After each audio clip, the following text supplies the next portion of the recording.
So as you may know, the amount of creatures in ARK can be overwhelming for pretty much anyone, even after thousands of hours in this game. You won't tame and fully use all of them. But among these creatures are ones that you haven't ever tamed because you don't know about them or you have tamed something more popular.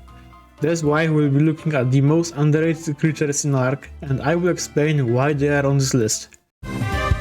The Roll Rat is a huge mole which was originally introduced in Aberration DLC, but today you can find it also on Valgirok, Fjordur and both Genesis maps. Roll Rat, as its name says, can roll, making it somewhat decent traveling creature, especially on Aberration, but it has a second ability which for some reason isn't that well known in our community. Roll Rat is able to collect wood and it has the highest wood weight reduction among all ARK creatures, standing at 80%. Considering its speed, wood gathering ability and weight reduction for that resource, I have to say that the Roll Rat is probably one of the best wood gathering creatures in the game. But most players are not aware of this, mainly because it's not that accessible like for example Fairy or Mammoth, but honestly I still recommend taming our favorite mole over other wood gatherers. The main drawback of Roll Rat is its saddle. Yes, it gives you an ability to travel fast and it's required for collecting wood with Roll Rat, but it's quite expensive and it loses durability while you are rolling around with your mole.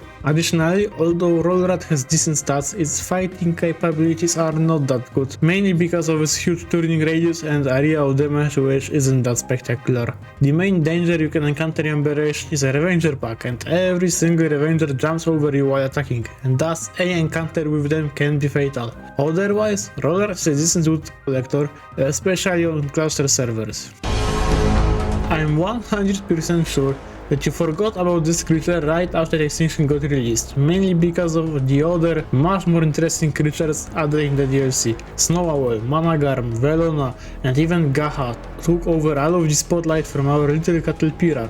But honestly, after all of the nerfs that Managarm received and simply time that these creatures had to set up in the meta, I have to say that the Gazbug is one of the most often tamed creatures from that DLC, at least for me, a mainly PvE cluster player. But why is that? Well, Gazbug is quite a unique creature. It can fly using the power of gases that it can inflate itself with, although at the same time it's not considered as a flyer on maps like Aberration, which can be quite helpful. Another use of Gazbug, which is the thing that made this creature featured on this list, is its high weight stat, making Gazbug one of the best creatures for moving a lot of stuff from one place to another. By the way, Gazbug was indirectly buffed over the last months of ARK Survival Evolved lifespan by the addition of Netgun, making taming this abomination of a caterpillar much easier. Additionally, today you can find it also on Fjordur and both Genesis maps. You are probably shocked right now, but yes, Karha is, at least in my opinion, quite an underrated creature, mainly because it's overshadowed by its only competitor, the OG king of ARK, Giga.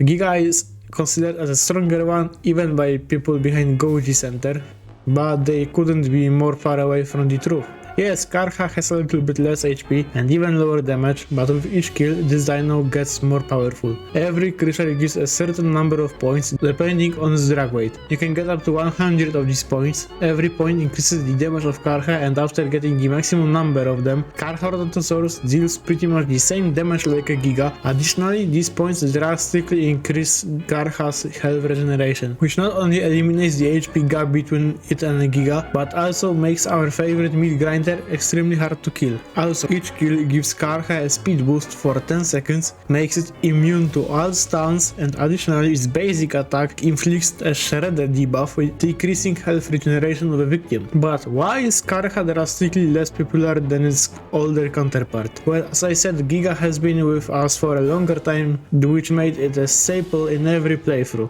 Karha is somewhat new, thus not many players have played with it, at least compared to a Giga. The only drawback of Karha is the fact that you have to charge its power by killing lots of creatures, making it weak against King Titan, and it's not that good while quickly deployed.